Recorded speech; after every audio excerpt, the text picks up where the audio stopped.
கார்த்திகை மைந்தா கடம்பா கடம்பனை இடும்பனை அழித்த இனியவன் முருகா தனிகாசலனே சங்கரன் புதல்வா கதிர்கா மத்துரை கதிர்வேல் முருகா பழனி பதிவாழ் பாலகுமாரா வினன் குடிவாழ் அழகிய வேளா செந்தின் மாமலையூரும் செங்கல்வராயா சமரா புரிவாழ் சண்முக தரசே காரா குழலால் கலைமகள் நன்றாய் என்னாயிருக்க யான் உனை பாட என்னை தொடர்ந்திருக்கும் எந்தை முருகனை பாடினேன் ஆடினேன் பரவசமாக ஆடினேன் நாடினேன் நாவினன் போதியை நேசமுடன் ஞான் நெற்றியில் அணிய பாச வினைகள் பற்றது நீங்கி உன் பதம் பெறவே உன் அருளாக அன்புடன் ரட்சி அன்னமும் சொன்னமும் மெத்தமத்தாக வேலாயுதனார் சித்தி பற்றடியேன் சிறப்புடன் வாழ்க.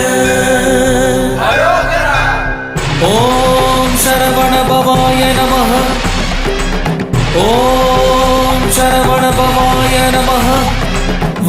హలో అండి, ఇవాళ మనం 6 పడై వీడుల్లో ఒకటైన స్వామిమలై టెంపుల్ గురించి చెప్పుకుందాం. స్వామిమలై తమిళనాడులో గల తంజాపూర్ జిల్లాలో కుంభకోణ సమీపంలో 8 కిలోమీటర్ల దూరంలో ఉంది. శ్రీ సుబ్రహ్మణ్యేశ్వర స్వామి వారి యొక్క 6 ప్రత్యేక క్షేత్రాలలో 5వది.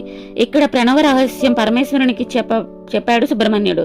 ఇక్కడ సుబ్రహ్మణ్యేశ్వర స్వామి వారి స్వామినాథ స్వామి అని కొలుస్తారు. స్వామినాథ అంటే గురు స్వరూపం.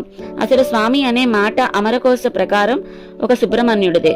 ఎందుచేతంటే దేవసేనాధిపతి, సురం, స్వామి, గజము, కానుజం అని అర్థం ఇవ్వబడింది.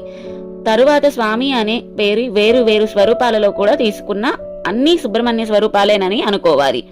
అందుకే సుబ్రహ్మణ్యేశ్వర స్వామి అని పిలిచినా, కేవలం స్వామి అని పిలిచినా అది సుబ్రహ్మణ్యుడికే చెందుతుంది అని చెప్తుంది అమరకోశం. అటువంటి మహానుభావుడు స్వామిమలైలో వెలిసి ఉన్నాడు. పూర్వం ఒకనాడు చతుర్ముఖ బ్రహ్మగారు కైలాసం వైపు వెళ్తూ ఉండగా సదా చిదులాసంతో ఉండే నా తండ్రి సుబ్రహ్మణ్యుడు బ్రహ్మగారిని ఆపి, బ్రహ్మము అనగా ఏమి, ప్రణవము అని అర్థం తెలుసా అని అడిగారు. చతుర్ముఖ బ్రహ్మగారు అన్నారు, బ్రహ్మ అనేగా నేనే. వెంటనే కార్తికేయుడు, మీరు 4 ముఖాలతో వేదములు చెప్తున్నారు కానీ బ్రహ్మ అర్థం కాలేదు అని బ్రహ్మగారిని చెరసార్లలో బంధించారు. వెంటనే పరమేశ్వరుడు వచ్చి, నాన్న, బ్రహ్మగారికి జ్ఞానంలో కించింత దోషం ఉండొచ్చు కానీ అంత మాత్రాన కారాగారంలో పెట్టకూడదు, ఆయనను విడిచిపెట్టే అని చెప్పగా సుబ్రహ్మణ్యేశ్వర స్వామి వారు వెంటనే బ్రహ్మగారిని విడిచిపెడతారు.